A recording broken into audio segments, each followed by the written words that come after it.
Chris, there's only one question I need to ask. It's the most important question, and it's, if I were Commander Shepard, would this be my favorite game on the Citadel? Ooh.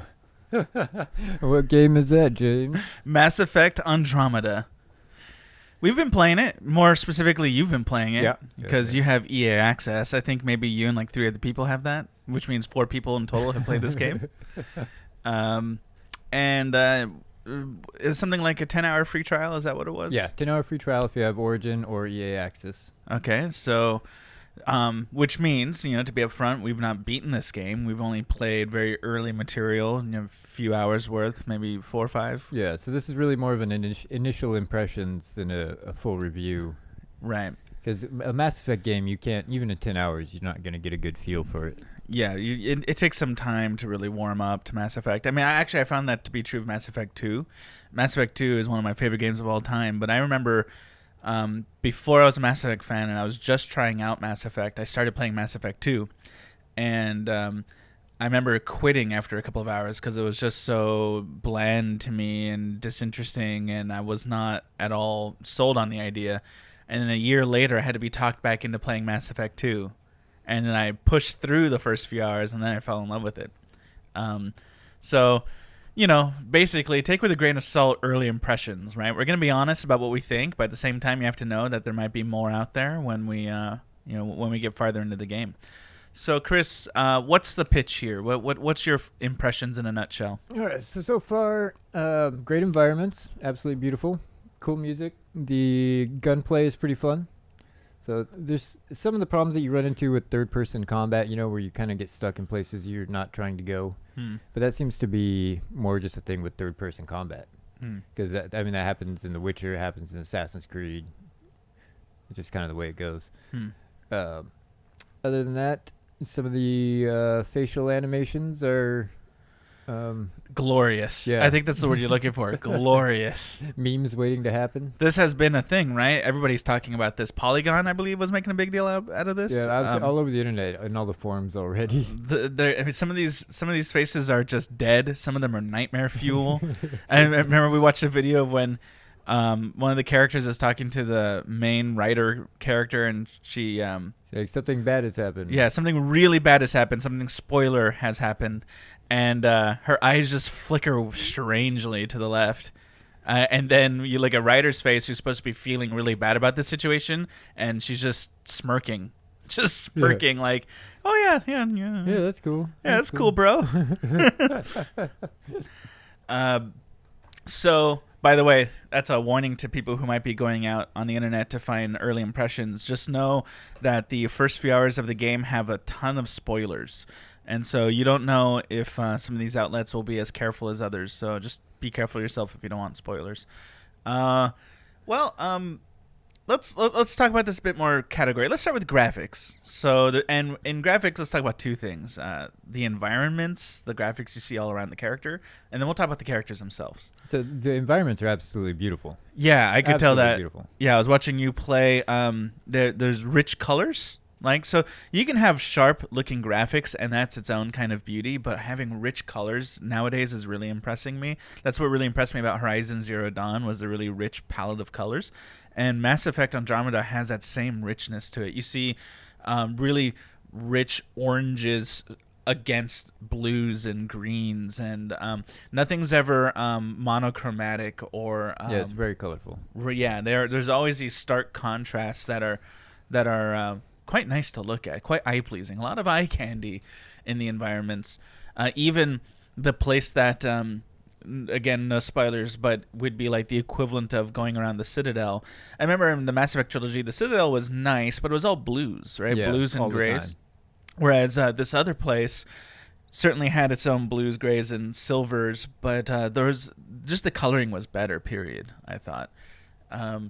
So yeah, that's something that I think nobody can deny, is that the general environment graphics are quite beautiful. Now with characters, the characters are all right most of the time. Yeah, well, they're well modeled, I think. They have nice details. That was one of the tricks with the Mass Effect trilogy, is that quite often the details were chest and up, and then everything below the chest was pretty plain. But in this game, it seems to be that they've done a good job of really modeling them from foot to head to foot very nicely. But the animations, Chris, this is kind of getting back to our other point. When they talk to each other, it's like puppeteering. Things. Like I was talking to a Krogan, and her teeth kept coming through her lips. Or like I was running up a ramp in I don't know if you really call it a cutscene. Like you don't have control, but it's still in game, right? And in-game cutscene. Yeah, walking up the ramp, your feet are going through the ramp. It's like just a little bit of polish, would it? It's one of those things that when you see how much effort they put into some kinds of graphics, it becomes jarring when other kinds of graphics don't live up to it, right? Yeah. And so, and we're coming into a day and age. It might sound picky, but it's just we're this far, and when we have a AAA game that's supposed to be cutting edge, exactly. We're pretty lenient, I'd say, when it comes to indie developers. Yeah. It's one or two people a lot of the time, trying to do everything themselves. Right. But when it's AAA, you got to get it right.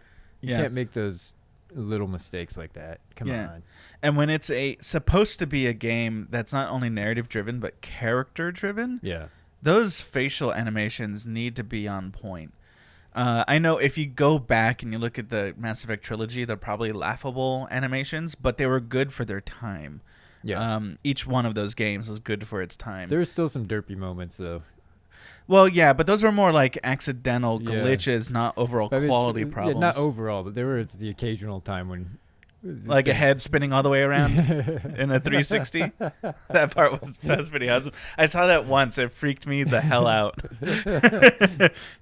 But, but for the most part, they were good, with some minor glitches, whereas this seems to have a trend of just dead face, bad facial expressions.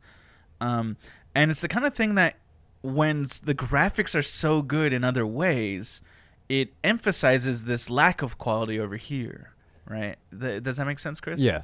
Yeah. So moving on, talking about the characters, what do you think about the characters themselves as far as like the voice acting? This is a tough one kind of to talk about because the attachment to characters comes from the hours and hours of playing. Right. So it's hard to say, this early on where, are these good characters? Do they have good stories? Don't really know yet. Something I noticed in what I watched of you playing was that the problem with Mass Effect 1 and 2, they fixed it a bit in 3, but the problem with Mass Effect 1 and 2 was each character would have rich dialogue with Shepard, but not with each other. Yeah. They didn't, every relationship was blank character and Shepard, not with each other. The center of the universe. Right, exactly. Mass Effect 3 tried to address that a bit, where you would go to different parts of the Normandy and you'd see these characters having conversations with each other apart from you. And so that was nice. What I'm noticing with Andromeda is there seems to be a far more mixture of interrelationship and dialogue. Characters are hanging out. Yeah. When you're having discussions, they're group discussions, not you and one person discussions. I've saw that a number of times in the little bit I've seen. It seems to be more convincing that this is a community and not just a bunch of people doting over the main character. And it does feel more organic, more real life. But now, talking about the writing itself, how's the... Again, this isn't important for every game, but when we're talking about a character-driven narrative, how does the conversation writing feel? Like, I'll give you an example here. I love Horizon Zero Dawn, but I am completely fed up with the conversations. Like, I am clicking right through them. I just want to kill dinosaurs, right? Robotic dinosaurs. How are you feeling with Mass Effect so far? I think some of them are okay, and some of them are a little cringy. And it does that thing that Mass Effect has always done where it gives you, your two dialogue options, and then you click one, and then the character says something that's not really like the thing you said, right? It has like a little summary, and then I get it, short summary, and then the character talks a little bit longer. But sometimes the actual dialogue seems almost unrelated to what you clicked on. The developers had said that they don't want it to be clear cut that here's the Paragon option, here's the Renegade option. Yeah. But instead they wanted more of a spectrum, and you not to always know, you have to act more intuitively with your conversation choices. Do you feel like they've been successful so far? Yeah, it's definitely not clear cut stuff, but also, again, it being so early, they haven't had any of those tough choices like whether or not you cure the genophage. So those are usually well into the game. But based on what you just said a moment ago, I find it frustrating when I think it's cool when when it's not always clear what the best decision is, but I find it frustrating when it's not always clear what my actual options will produce and what my character says. Yeah, exactly. And it sounds like you're running into some of that. Occasionally, but so far it's mostly been inconsequential dialogue. Okay. So. All right. So speaking of gameplay, so there's two kinds of gameplay, right? In most games, there's the gameplay when you're not fighting, right? You're running around, you're doing whatever that is, and then there's the in-fighting gameplay. I want to talk about the not fighting gameplay. So the stuff that's in between missions, the stuff that's in between gunfights. I saw you using your multi-tool quite a bit. Yeah, the Omni tool, excuse me. Has a scanner now that you could scan stuff with. It's All right, cool. some scanning action. Because there's a lot more resource gathering and crafting and all that kind of fun stuff that some people may not like, but I tend to like it. I haven't gotten too into it yet, so we'll see. But yeah, it's kind of neat. You just scan stuff, and then the little AI robot tells you what's what and what's what. Yep. What's what? How do you like running around the hub areas when you speak the to new people? Citadel? Yeah. the not Citadel. Right, the not Citadel. Well, it's kind of interesting because remember in Mass Effect, the Citadel had already been around for a long time. Right. So now in this one, the Nexus, which is the not Citadel, is you're kind of helping getting it set up. Okay. So it's not quite the long-established place. There aren't people that have been there forever. Are there a lot of NPCs I felt like Mass Effect 3 had nailed it with lots of NPCs. Not yet, but a lot of the people are in cryosleep still. So as you progress, it sounds like they wake up. Yeah, they wake up. The Interesting. more the station can hold, the more people they wake up. So you're building what was that game? Suikoden 2? You're building your community and populating it in time. I don't know. I never played that. Well, yeah, but Yeah, does that description it sounds like sound right? that's the direction things are going. Okay. Because they had said that is you find more resources, we can support more people, we can wake more people out of cryo. Okay. What about now the fighting? Like, so first of all, is the shooting? I felt like Mass Effect 3 in many ways had finally come to its own when it came to the shooting. It was the guns felt powerful. The sound was of such that when you shot a gun, it felt you felt the shooting. When you came up to a guy and you used your Omni Tools blade, like there was this way in which like kind of there's a zoom in and a slow down and a real puncture. dramatic, yeah. Yeah. So I thought Mass Effect 3 had really, obviously it wasn't as good as like a Battlefield or a Call of Duty where the bread and butter is shooting, but I thought it had done a great job of becoming what it should be. I think they continued that. Okay. It feels fairly similar to Mass Effect 3 to me. Your biotics are still cool, lifting guys up and shooting them in the air. And do you still tell your NPCs what to do the way you did with the other Mass Effects? Kind of use, like I'm using an Xbox controller on PC, and you use, like I had two people in my squad mate, and left on the D-pad will send one of them to wherever you're looking, and right sends the other one there, or you can press up and they both go there. Okay, they had that in Mass Effect 2 and 3. Yeah. But how about like it'd be like you would bring up a kind of a wheel of options and you could tell like let's say Liara do this move on that person. Not yet. Do you feel like it's coming? I don't know. Okay. Not deep enough in that. But you've been running around with NPCs, so it seems like if you could, you would know. Right? Yeah, I would think so. And the squad mates, the AI squad mates, that's the word. Is not terribly. Didn't they push you out of?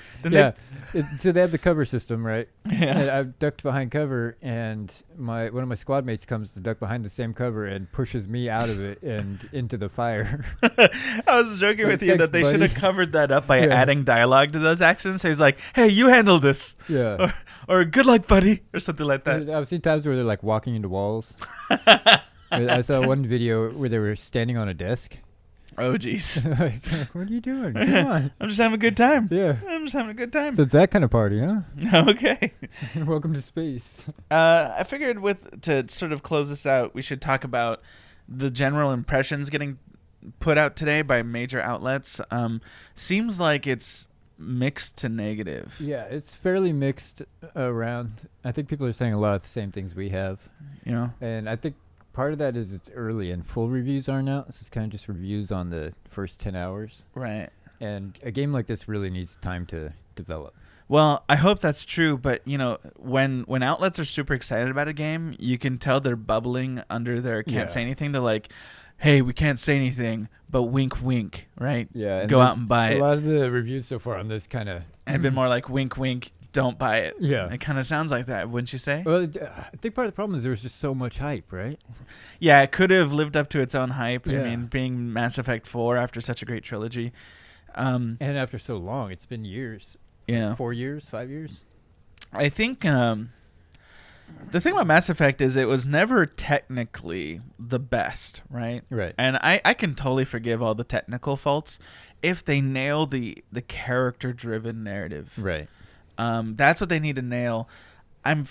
Based on my small impression, I feel like I've not been guaranteed that they're gonna nail that. We'll see what happens. Bioware's taken some heat in the last few years for their stories not quite being, what was it, Dragon Age Inquisition, I think? That everybody hated.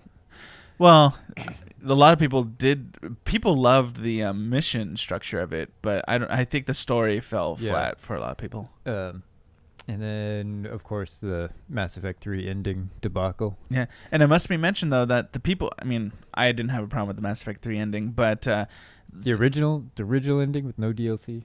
I didn't no have, extended cinematics? I think the DLC is better, but my argument was always the same when it came to Mass Effect 3's ending, is that I think people shouldn't be considering the last 10 minutes of the game the ending. I think people should be considering the last 10 to 15 hours of the game as an ending to a 120-hour epic. And when you think of the ending that way, the way things close up with each character, the way things close up with the genophage. But it was the fact that there was really only one ending originally. But it's not really only one ending. All is the what I'm Mass trying to Effect say. relays are destroyed, and your friends are stranded on a planet. No, there's really only one last 10 minutes, but those 10 to 15 hours can go a lot of different ways, is what my argument is. That's how I've always truly felt about it. Like, Mordin Solus can go a number of ways. Rex and all the other side characters, their personal stories can go a number of different ways based on all the trilogy But then decisions. it doesn't matter because we blow everything up. I don't think so. I don't think so at all. I mean, that's my opinion. We got a little spoiler there, though.